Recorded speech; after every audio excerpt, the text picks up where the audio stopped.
오늘 본문이 기록되어 있는 로마서 16장에 보면 사도 바울의 복음 사역에 함께 동역을 했던 귀한 분들의 명단이 나와 있습니다. 사람들에게는 별로 주목받지 못했을는지는 모르지만 알고 보면 하나님의 구원의 역사에서 그리고 초대 교회의 역사에서 귀한 일들을 감당한 일꾼들의 이름을 볼 수 있습니다. 특별히 신약 성경이 우리 손에 들려지기까지 그 역사에서 없어서는 안 될 너무나 중요한 역할을 감당했던 한 자매를 오늘 본문에서 제일 먼저 만나게 됩니다. 그 자매의 이름은 바로 베베입니다. 그 이름의 뜻은 맑고 깨끗하다, 순결하다 그런 뜻을 갖고 있습니다. 바울은 로마에 있는 성도들에게 이 베베를 소개합니다. 이 자매를 뭐라고 소개하는지 본문 1절을 보십시오. 내가 겐그레아 교회의 일꾼으로 있는 우리 자매 베베를 너희에게 추천하노니. 자매 베베를 겐그레아 교회의 일꾼이라고 소개합니다. 참고로 이 겐그레아는 어디에 있는 지역인지 사진을 한번 보실까요?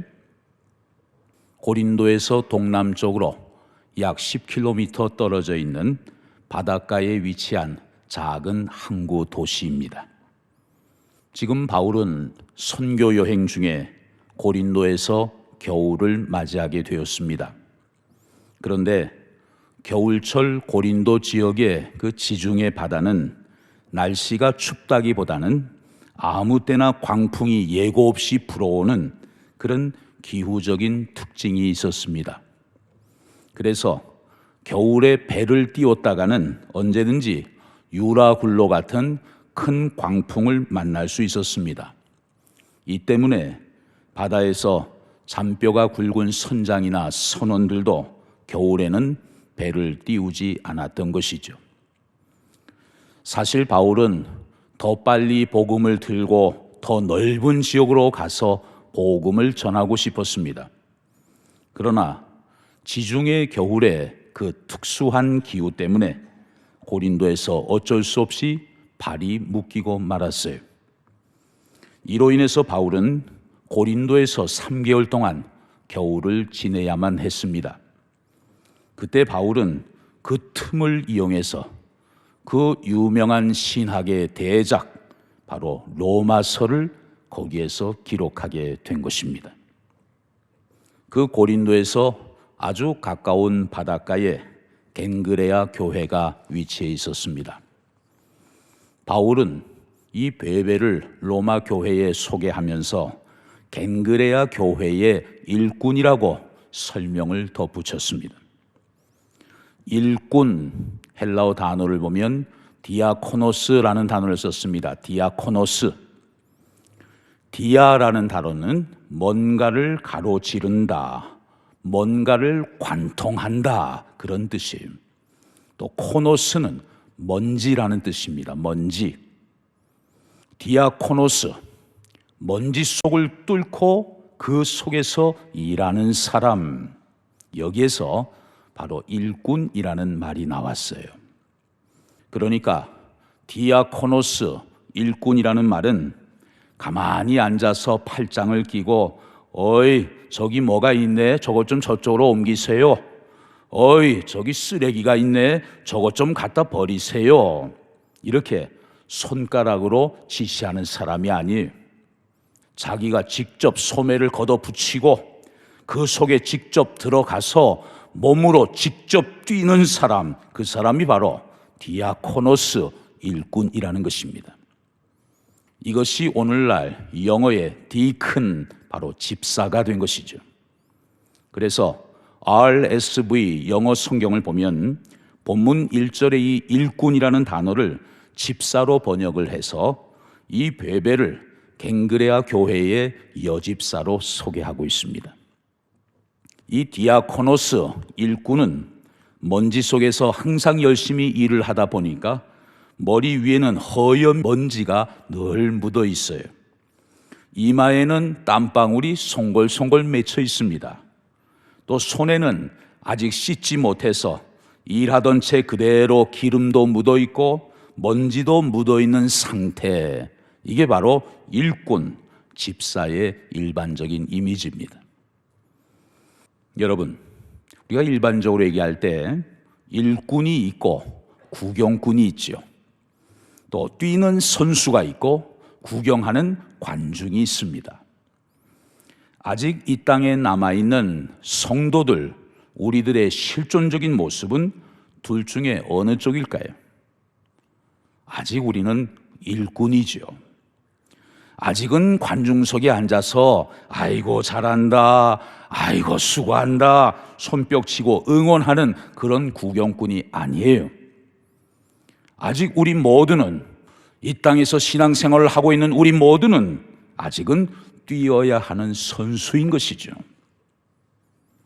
그러면 누가 관중석에 앉아 있는 것일까요? 그것은 이 땅에서의 수고를 다 마치고 이제 생명의 주인 되시는 하나님이 오라고 하셔서 세상을 떠난 성도들, 그들이 이제 하늘 관중석에서 땅에 있는 믿음의 성도들을 열심히 응원하고 있는 것입니다. 히브리서 12장에 보면 그런 장면이 나오죠. 허다한 증인들이, 허다한 무리들이, 자기의 사명과 책임을 잘 마친 분들이 이제 주님 품에 안겨서 지상에 있는 성도들을 위하여 응원을 합니다. 또 먼저 주님 품으로 가신 여러분의 부모님들, 여러분의 형제들, 믿음의 선진들이 지상에 있는 자기 자손들을 열심히 응원하는 것이죠. 믿음의 선한 싸움을 잘 싸울 수 있도록 그분들이 응원석에 앉아 있는 것이지, 아직 이 땅에 있는 여러분이 벌써부터 관중석에 앉아서 그렇게 하는 것이 아니라는 거예요. 성경에서 말하는 일꾼이라는 말은 아직 생존 세계에 살아있는 우리 모두에게 해당되는 단어입니다. 자매 베베를 오늘 본문은 교회의 일꾼이라고 소개합니다. 여성이면서도 얼마나 주님의 몸된 교회를 위해서 부지런히 일하고 섬겼는지 충분히 짐작할 수 있는 말씀이에요. 그런데 이 베베에 대해서 바울이 또 하나의 설명을 덧붙인 것이 있습니다. 특별히 바울과 베베와의 관계가 어떤 관계인지에 대해서 좀 더 자세하게 알려주는 말씀이 있어요. 본문 2절을 보십시오. 너희는 주 안에서 성도들의 합당한 예절로 그를 영접하고 무엇이든지 그에게 소용되는 바를 도와줄지니 이는 그가 여러 사람과 나의 보호자가 되었음이라 말씀했습니다. 여기서 2절 하반절에 보면 보호자라는 단어가 나와요. 이 보호자, 헬라어 단어를 보면 프로스타티스라는 단어를 썼습니다. 프로스타티스, 도움이 필요한 사람을 도와주는 사람, 그런 의미예요. 뭔가 내 힘으로는 안 되고 누군가의 도움이 필요한 때 그것을 도와주고 뒤에서 후원해 주는 사람, 보호자라는 뜻입니다. 우리는 이런 표현을 통해서 오늘 본문의 베베라는 여집사님이 평소에 바울의 사역에 얼마나 물심양면으로 후원을 아끼지 않았는가를 생각해 볼 수 있겠습니다. 뿐만 아니라 여러 사람과 나의 보호자가 되었다. 바울만 도와준 것이 아니고 그 당시 교회 안팎에 있는 사정이 딱하고 어려운 사람들을 긍휼히 여기는 마음으로 도와주었음을 우리가 충분히 짐작할 수 있는 것이죠. 그런데 여러분, 바울과 베베는 평소에 이러한 사랑과 신뢰가 바탕이 되어서 어느 날 그녀에게 일생일대에 잊지 못할 특별하고도 중차대한 임무가 베베에게 맡겨져요. 그 임무가 무엇일까요? 그것은 바울이 쓴 로마서를 로마 교회에 전달하는 배달의 임무를 맡게 된 것입니다. 앞서 말씀드린 것처럼 바울은 3개월 동안 고린도에 머물면서 로마서를 기록했습니다. 그런데 그 로마서 서신을 자신이 직접 로마에 가서 로마 교회에 전달할 수 있는 그런 여건이 되지 못했어요. 심혈을 기울여서 성령의 감동으로 쓴 그 편지를 누군가를 통해서 빨리 로마 교회에 전달해야만 했습니다. 여러분 한번 생각을 해보세요. 그때는 지금으로부터 약 2000년 전 주후 1세기 시대입니다. 바울이 쓴 편지는 부피가 작은 편지가 아니에요. 양피지 혹은 파피루스로 만든 종이에 쓴 서신입니다. 아마도 그 부피가 어마어마했을 거예요. 그리고 이것은 복사본이 있는 것이 아니고 이제 막 탈구가 끝난 오리지널 서신이에요. 세상에서 단 하나밖에 없는 편지입니다. 이거 누가 운반하다가 배달 사고라도 나게 되면 큰 문제 아닙니까? 아무에게나 맡길 수 없는 너무나 중차대한 그런 문제였던 것입니다. 누구에게 맡기면 안심할 수 있을까? 누가 전달해야만 가장 안전하게 도착할 수 있을까? 과연 누가 가장 확실하게 이 일을 감당할 수 있을까? 바울이 고민하지 않았겠습니까? 정말 아무개에게 맡기면 다른 사람은 몰라도 그 사람은 틀림없이 이 임무와 책임을 완수할 거야. 이런 확신이 드는 사람에게라야 믿고 이 귀한 사명을 맡길 수 있는 것 아니겠어요? 교회에서 일을 하다 보면 종종 그런 느낌을 가질 때가 있습니다. 사람은 많은데 일꾼을 찾기가 쉽지 않아요. 우리 교회도 교족부에 보면 적지 않은 사람들이 있습니다. 그런데 적어도 모든 공예배에 열심히 참석하는 일꾼을 찾으려면 일꾼이 많지 않아요. 평소에 꾸준히 새벽제단을 쌓는 그 기도하는 일꾼을 찾으려면 일꾼이 잘 보이지 않습니다. 언제나 변함없이 정직하게 헌금 생활을 바르게 하는 일꾼을 찾으려면 찾기가 참 쉽지 않아요. 그런데 참 다행스럽게도 오늘 본문의 바울은 결국 한 사람 일꾼을 찾아냈습니다. 그리고 그 중차대한 일을 그 사람에게 맡겼습니다. 그 사람이 누굽니까? 바로 베베였어요. 여러분, 고린도에서부터 로마까지 이 편지 원본을 가지고 잘 배달을 해야 할 텐데 이 거리가 어느 정도 떨어져 있는지 사진을 한번 보시죠. 고린도에서 로마까지 직선 거리로 1216km나 떨어져 있습니다. 서울에서 우리가 부산까지 400km가 넘는다고 얘기하는데 약 3배 되는 거리예요. 중간에 바닷길도 있습니다. 배를 타고 며칠씩 가야만 하는 곳입니다. 실제로 많은 산을 넘어야 하고 때로는 목숨을 걸지 않으면 안 되는 그런 힘든 여행길이었어요. 그것도 여성의 몸으로 말이죠. 그런데 결론부터 말씀드린다면 이 베베 집사님은 바울의 기대에 잘 부응했습니다. 그래서 안전하게 편지 전달에 성공을 했어요. 만약에 실패했다면 어떻게 되었을까요? 로마서가 로마 교회에 제대로 전달되지 않았을 것입니다. 그리고 그 로마서가 우리 손에 도착하는 과정이 훨씬 더 늦어지고 많은 문제가 발생했을 것입니다. 그런데 이 베베 집사님은 정말 훌륭하게 그 책임을 잘 감당해 주었습니다.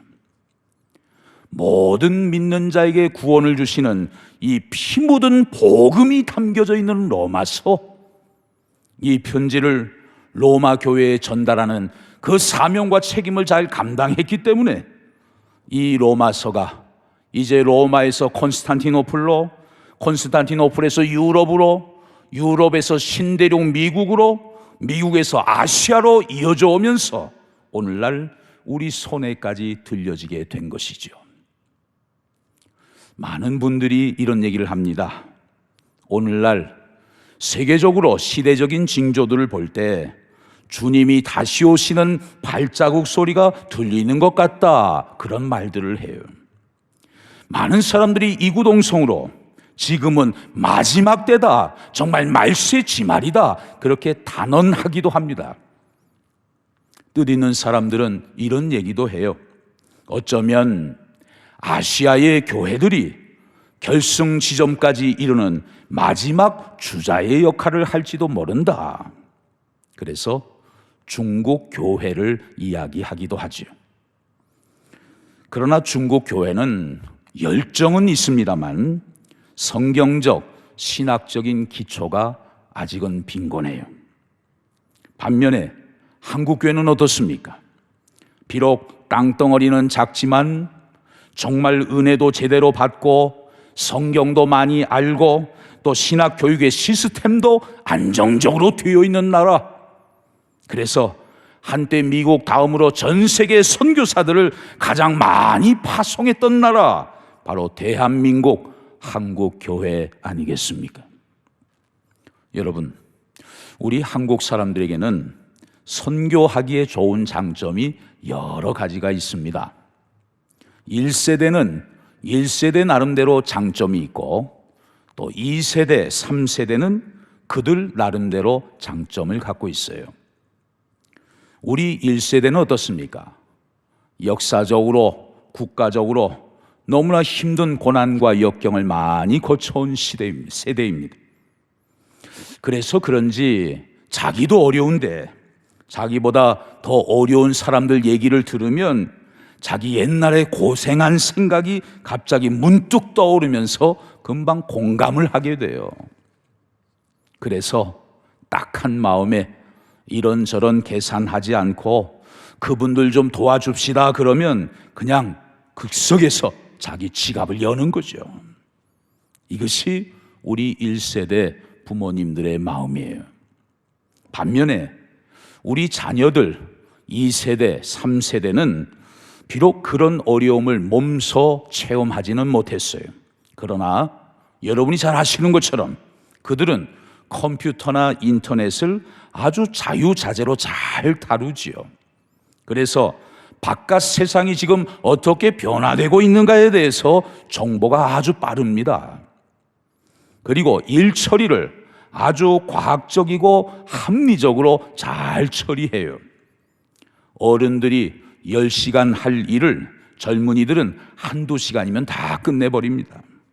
각자 분담을 잘 해서 너 이거 해, 나 이거 할게, 그 업무와 책임을 딱 나누어 가지고 한꺼번에 다 처리해 버립니다. 그리고 남은 시간은 뭐 하는 거예요? 카페에 가서 커피 마시는 거예요. 우리 젊은이들이 이렇습니다. 우리 부모 세대는 아주 정이 많고 그냥 누군가를 불쌍히 여기는 그런 공감 능력과 따뜻한 마음이 많이 있어요. 이것을 소위 하이터치라고 표현을 하죠. 하이터치. 그리고 우리 자녀 세대는 컴퓨터와 인터넷에 익숙하고 아주 과학적이고 합리적으로 일을 잘 처리하는 능력이 있습니다. 이것을 소위 하이테크라고 말을 합니다. 하이테크. 이 하이터치와 하이테크, 이 두 가지가 잘 합쳐지면, 그래서 선교의 현장에 잘 활용될 수 있다면 엄청난 선교의 힘이 생기게 될 것입니다. 이제는 자라나는 우리 자녀들, 젊은이들을 바라보는 시각도 좀 달라져야 할 시대가 되었습니다. 그동안 우리는 우리 다음 세대 자녀들을 볼 때마다 어리고 미숙하고 좀 더 성장해야 되고 좀 더 성숙해져야 되는 그런 대상으로만 보아왔어요. 그런데 성경에 보면 하나님은 꼭 어른들만 쓰시는 게 아니더라고요. 어린 사무엘도 부르시고 청소년 다윗도 부르십니다. 제사장도 영적으로 어두워져서 하나님의 말씀을 듣지 못하고 이상을 보지 못할 때 어린 사무엘이 등장을 해서 하나님의 말씀과 이상을 쫓아서 나라를 새롭게 하지 않았습니까? 또 어른들이 골리앗 앞에서 두려워하고 쩔쩔매고 있을 때 하나님은 다윗을 보내셔서 국난의 문제를 해결하시지 않았습니까? 또 나아만 장군이 모든 것을 다 가지고 있었으면서도 자기 몸의 질병의 문제를 해결하지 못하고 있을 때 하나님은 이스라엘에서 포로로 끌려온 어린 소년을 통해서 나아만을 치유할 수 있는 결정적인 정보를 얻게 하셨어요. 어느 어른도 할 수 없는 일들을 하나님은 이처럼 때로는 어린이도 쓰시고 때로는 청소년도 불러서 쓰셨습니다. 그러므로 우리가 이제는 하나님의 시각으로, 하나님의 관점으로 다음 세대를 볼 필요가 있어요. 쟤들은 항상 어리고 미숙하고 기다려줘야 되는 대상 아닌가? 애들은 문제를 일으키는 사람이고 어른은 문제를 해결하는 사람 아닌가? 이런 등식으로만 보는 것이 아니고 쟤들도 엄연히 우리의 동역자다, 쟤들도 엄연히 하나님 나라의 일꾼이다, 이런 인식이 참 중요한 시대가 됐습니다. 지금 이 시간에도 우리의 동역자들이, 하나님 나라의 일꾼들이 저 지하 교육 부서실에서 지금 예배를 드리고 있어요. 우리 다음 세대가 하나님의 때와 하나님의 시간을 기다리면서 잘 성장할 수 있도록 우리 어른들이 날마다 저들을 축복하고 저들을 격려하고 저들을 위해서 계속 기도해 주어야 할 것입니다. 사랑하는 성도 여러분, 우리 교회는 이번 주간부터 상반기 성서대학을 개강하면서 주님의 몸된 교회의 일꾼들을 양육하는 일을 위해서 힘을 쏟을 것입니다. 하나님께서는 우리 교회에 바울과 같은 귀한 일꾼들, 정말 기둥과 같이 쓰임을 받는 귀한 동역자들을 많이 세워주셨습니다. 그분들을 통해서 우리 교회가 지난날 수많은 역경과 고난 속에서도 흔들리지 않고 오늘날까지 계속해서 부흥 성장해 올 수 있었어요. 하나님께 진심으로 감사를 드립니다. 뿐만 아니라 베베와 같은 조용하면서도 묵묵히 자기 자리를 잘 지키면서 충성스럽게 헌신적으로 소임을 잘 감당하고 계시는 귀한 일꾼들이 많이 있는 것을 또한 감사하게 생각합니다. 교회의 모든 성도들은 디아코노스, 다 일꾼이 되어야 돼요. 목사님, 저 이제 은퇴했으니까 좀 쉴래요. 천만의 말씀입니다, 여러분. 은퇴가 어디 있어요? 직분의 은퇴는 있어도 사명의 은퇴는 없는 것입니다. 하나님이 우리를 부르시는 그날까지 생명 있는 동안, 건강 있는 동안 하나님을 위해서 끝까지 일꾼으로 사명을 감당해야 될 책임이 저와 여러분에게 있는 거예요. 우리는 하나님 앞에서 디아코노스, 다 일꾼이 되어야 합니다. 하나님, 제가 다른 것은 할 수 없지만 제가 예배의 자리, 기도의 자리, 말씀을 배우고 공부하는 자리에 열심히 참여하기를 원합니다. 또한 교회를 위해 작은 역할이라도 제가 감당할 수 있기를 원합니다. 제게 주신 은사를 통해서 제가 교회를 위해, 성도들을 섬기는 일을 위해 무슨 봉사를 하면 좋을까요? 관심을 가지고 기도해 보십시오. 그래서 우리 교회 안에 제2의 베베와 같은 일꾼들이 많이 일어나고, 특별히 우리 교회 처음 나오신 새가족들 중에서도 이와 같은 충성된 일꾼들이 많이 일어나서 정말 주님의 마음을 여름날의 얼음 냉수와 같이 시원하게 해드리는, 그래서 하나님께는 영광이 되고 쓰임받는 여러분에게는 놀라운 축복의 주인공이 되는 정말 행복한 광석교회, 복된 저와 여러분들이 다 되시기를 주의 이름으로 축원합니다.